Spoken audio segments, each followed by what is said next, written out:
Hello, my dear viewers. I once again welcome all of you in the Mitravat classes, and we are going to continue our study, that is the solution of CBT2 Electrical Junior Engineering Railway. देखिए question number आपका 80 आपको वहाँ से visible होगा.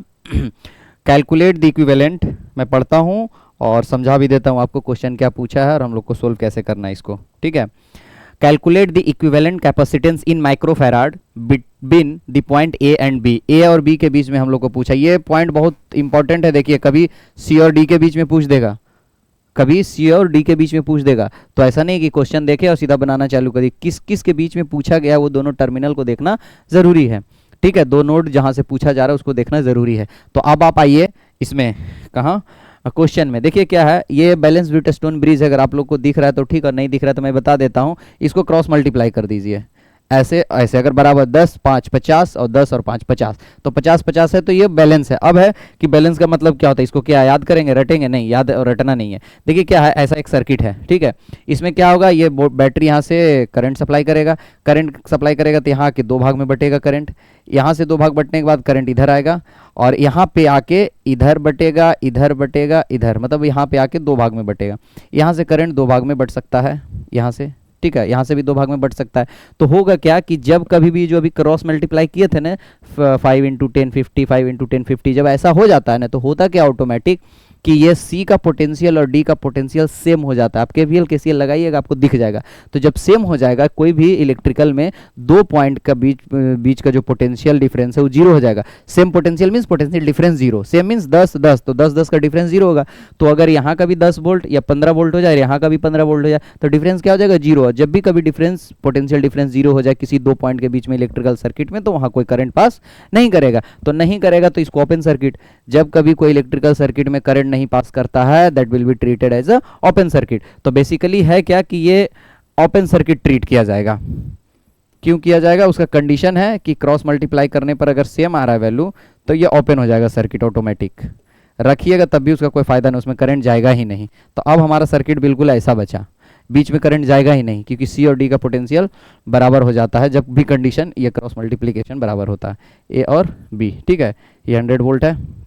अब क्या है, अब देखिए यहाँ से जो करंट आया इसमें गया और इसमें जो भी करंट इन किया वो डायरेक्टली इसी में जाएगा. दूसरा कोई पाथ नहीं है, there is no alternative path. जो करंट इसमें जा रहा है सेम एकदम एग्जैक्ट वही करंट इसमें जा रहा है. तो ये दोनों सीरीज में माना जाएगा. और हम आपको बताए थे कि कैपेसिटर में दो अगर सीरीज में रहे तो प्रोडक्ट बाई सम कर देना है, प्रोडक्ट बाई सम.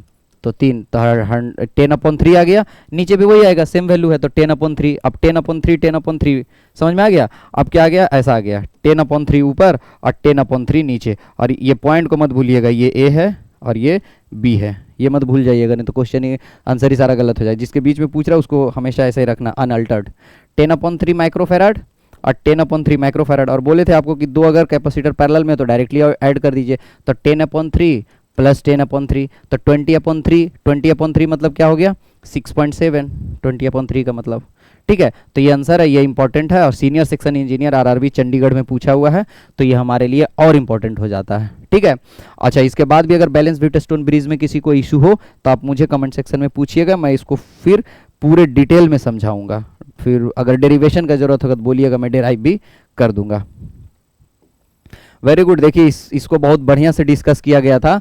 अगर जिन्होंने पिछला वीडियो नहीं देखा ध्यान से जाके देख लीजिएगा. बहुत डीएमआरसी दिल्ली मेट्रो में पूछा हुआ जेई इलेक्ट्रिकल 2017 करंट ट्रेंड का क्वेश्चन है. इस क्वेश्चन को तो छोड़ना ही नहीं, चाहे कुछ भी हो जाए. इसमें पूछा इनसाइड द कंडक्टिंग स्फीयर, ठीक है, potential remains constant charge electric. देखिए एक बात तो पक्का, अगर आपका कंडक्टिंग सरफेस है तो आप लोग को मैं बताया था कि कंडक्टिंग सरफेस के अंदर अगर आप चार्ज रखिएगा इलेक्ट्रोस्टैट में तो चार्ज टिकेगा ही नहीं. क्यों नहीं टिकेगा, कि आप ही बोल रहे हैं ना कंडक्टिंग सरफेस है, और चार्ज आप लाके यहाँ पे रखिएगा तो चार्ज एक दूसरे को क्या फोर्स लगाएगा, रिपेलिंग फोर्स. और रिपेलिंग फोर्स लगाएगा, कंडक्टर है तो भाग जाएगा, तो क्या होगा, अंदर बचेगा ही नहीं. तो इसीलिए जो आपका कंडक्टर अगर कोई भी यहाँ पे आपको जो दिया हुआ कंडक्टिंग स्फीयर, तो उस पर कोई भी चार्ज बीच में रखिएगा तो ऑटोमेटिक सब भाग के जाके कहाँ, सरफेस पे आ जाएगा. अब आप बोलिएगा कि सरफेस से बाहर क्यों नहीं भाग रहा है, यहाँ भी तो फोर्स लग रहा है. तो भैया सरफेस के बाहर जो है ना वो हवा है, पानी है, तेल है, तो वो नॉन कंडक्टिंग है, इसलिए बाहर नहीं भाग रहा है, तो उससे आगे भी भाग जाता.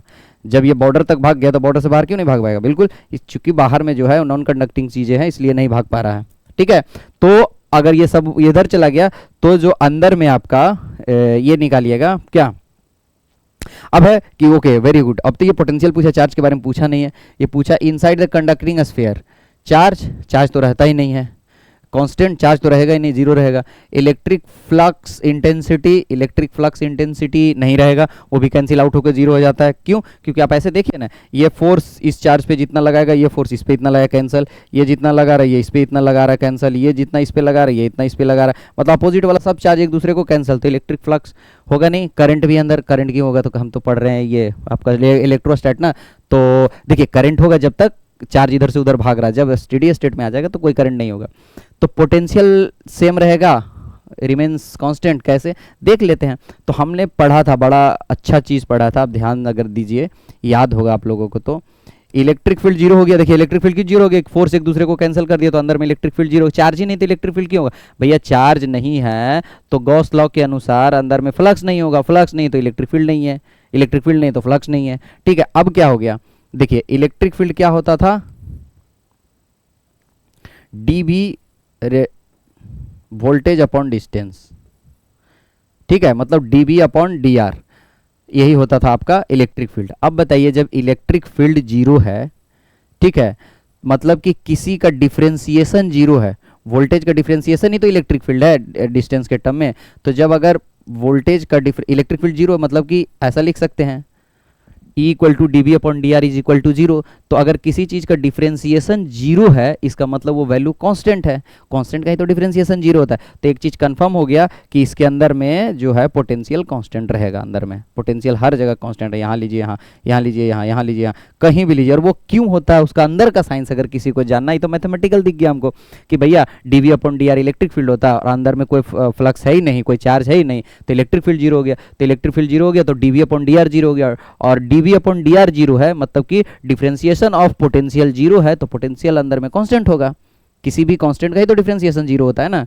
तो ये तो यहाँ से हो गया। और आप पूछिएगा, अब कोई अगर आके पूछे कि सर हमको ये तो मैथमेटिकली दिख गया, थोड़ा फिजिकली बता दीजिए कि जो पोटेंशियल यहाँ पे है वही पोटेंशियल यहाँ होगा। आप बोल रहे हैं अंदर में हर जगह कांस्टेंट, वही यहाँ होगा, कैसे, वही यहाँ होगा, वही यहाँ होगा, थोड़ा एक बार बताइए कैसे। तो जिनको जानना होगा, जो जिज्ञासा होंगे, वो कमेंट सेक्शन में पूछिएगा, मैं ज़रूर बता दूंगा। ये गेट में हम लोग को कंसेप्चुअल चीज़ है, IITs में भी पूछता है, ठीक है। तो आपका हो गया ये क्वेश्चन नंबर 81 कंप्लीट, कि इनसाइड द कंडक्टिंग स्फीयर जो पोटेंशियल रहेगा वो कांस्टेंट रहेगा हर पॉइंट पे। 81 कंप्लीट पूछा हुआ DMRC में, दिल्ली मेट्रो में, बहुत इंपॉर्टेंट क्वेश्चन। नेक्स्ट आइए आप, कहाँ आ जाऊँ, 82 परमिटिविटी, ये तो याद करने का चीज़ है भैया, याद कर लीजिए, इसमें कोई कुछ नहीं कर सकता। परमिटिविटी ऑफ वैक्यूम, मतलब E0 पूछ रहा है, ये क्या पूछ रहा, E0 वैक्यूम। तो परमिटिविटी 8.854 इंटू 10⁻12 फेराड पर मीटर होता है, इसको आप लोग याद रखिए, ठीक है। ये हो गया कंप्लीट। ये भी पूछा हुआ DMRC जे electrical 2017, very good, trend question है, एकदम ट्रेंडिंग में अभी क्वेश्चन, तो ये आगे भी पूछा जा सकता है, ध्यान दीजिएगा इस पर, ठीक है। इसके बाद आप आ जाइए next, which of the following has the ability to store energy in the form of electric charge. वाह, ये तो डायरेक्ट हमारा कैपेसिटर का थ्योरी ही पूछ दिया। हमने बोला था ना कि कैपेसिटर जो क्या करता है, वो इलेक्ट्रिक फील्ड को एनर्जी, मैग्नेटिक में जब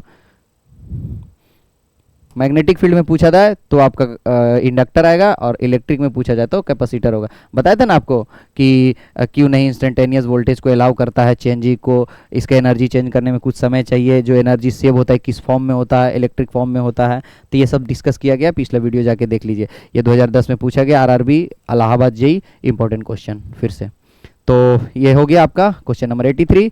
क्वेश्चन नंबर 84 पे हम लोग आते हैं। इसके बाद देखिए मैं बता रहा हूँ, लेकिन किसी को डाउट हो तो आप ज़रूर पूछिएगा, नहीं तो एक बार नहीं पूछने से आपको एग्जाम में एक बड़ा घाटा दे सकता है।